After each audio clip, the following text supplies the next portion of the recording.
क्या हो अगर आपकी की हुई गलतियों की सज़ा आपको एक आत्मा देने आए। ऐसा ही हुआ 5 दोस्तों के साथ, राघव, समीर, करण, निखिल और विवेक।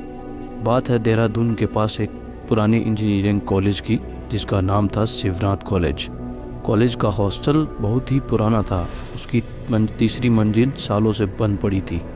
छात्र कहते थे इस रात में वहाँ कदमों की आवाज़ें आती है, लेकिन 5 दोस्त राघव, समीर, करण और विवेक, निखिल इनको मजाक समझते थे। एक रात कैंटीन में बैठे हुए किसी ने एक पुरानी बात छेड़ दी। 3 साल पहले कॉलेज में एक लड़की पढ़ती थी, अनन्या।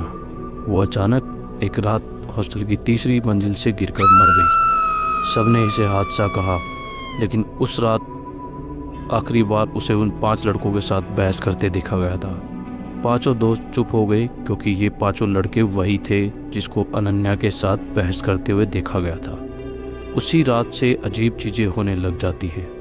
राघव के फ़ोन में एक अनजान नंबर से मैसेज आया, मुझे याद है उस रात क्या हुआ था। निखिल के कमरे की दीवार पर गीले हाथों के निशान दिखाई देते हैं और करण को हर सपना आता है कि कोई लड़की सीढ़ियों से उसे देख रही है। एक रात बिजली चली गई, पूरे हॉस्टल में अंधेरा हो गया। तभी तीसरी मंजिल से किसी के चिल्लाने की आवाज़ आती है। राघव बोला, चलो देखते हैं कौन है। 5 दोस्त टॉर्च लेकर ऊपर चले जाते हैं। तीसरी मंजिल का दरवाज़ा जंग लगा हुआ था। जैसे ही उन्होंने खोला, एक ठंडी हवा चली। गलियारे की दीवारों पर धूल जमी हुई थी, लेकिन एक जगह साफ लिखा था, मैं वापस आ गई हूँ। टॉर्च अचानक बंद हो जाती है। अंधेरे में किसी लड़की की आवाज़ गूंजी, क्यों भूल गए मुझे। 5 दोस्त घबरा जाते हैं। रोशनी वापस आई तो गलियारे में अंत में एक लड़की खड़ी रहती थी, और वो अनन्या थी। अनन्या ने उन्हें छुआ भी नहीं, लेकिन दीवारों पर उस रात की तस्वीरें उभरने लग जाती है। जैसा कि पहले बताया गया कि अनन्या के साथ इन 5 का झगड़ा हो जाता है और उसी बहस में अनन्या की जान चली जाती है। 5 दोस्त दीवारों पर उभरी हुई उन परछाइयों को देख ही रहे होते हैं। तभी अनन्या पीछे से बोली, तुम लोगों ने सोचा था सच कभी सामने नहीं आएगा।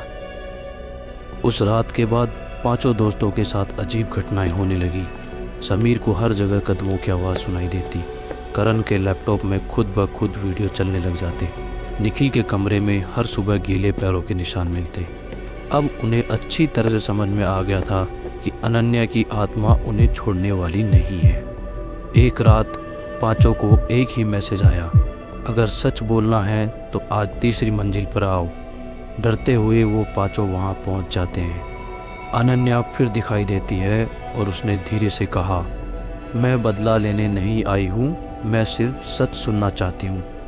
आखिर में उन 5 में से जो राघव था वो टूट जाता है और उसने सबके सामने स्वीकार कर लिया कि उस रात बहस के दौरान धक्का मुक्की हुई और अनन्या उन 5 की गलती के कारण बिल्डिंग से गिर गई। डर के कारण उन्होंने सच छुपा दिया था। जैसे ही उसने सच बोला, तीसरी मंजिल की सारी लाइटें जल उठती हैं। अचानक सीढ़ियों से आवाज़ आई। कॉलेज के कई छात्र और वार्डन ऊपर आ जाते हैं, क्योंकि 5 के फ़ोन हवा में होते हैं और अपने आप लाइव रिकॉर्डिंग कर रहे थे। पूरी सच्चाई सबके सामने आ चुकी थी। 5 लड़कों के चेहरों से रंग उड़ चुका था। उसी समय गलियारे के अंत में अनन्या खड़ी दिखाई दी, पर इस बार उसके चेहरे पर ना तो डर था, ना ही बदले की भावना थी। उसने धीरे से कहा, अब सच सामने आ गया है, और वो धीरे धीरे उजाले में कहीं गायब हो गई। उसी रात के बाद तीसरी मंजिल फिर कभी बंद नहीं हुई। उन 5 को तो उनके किए की सज़ा मिल गई, लेकिन कुछ छात्र अभी भी कहते हैं कि कभी कभी देर रात वहाँ से किसी लड़की के कदमों की आवाज़ अभी भी सुनाई देती है। तो दोस्तों, ये थी उन 5 दोस्तों की स्टोरी। अगर आपको स्टोरी अच्छी लगी हो तो please like and share and subscribe ज़रूर करें।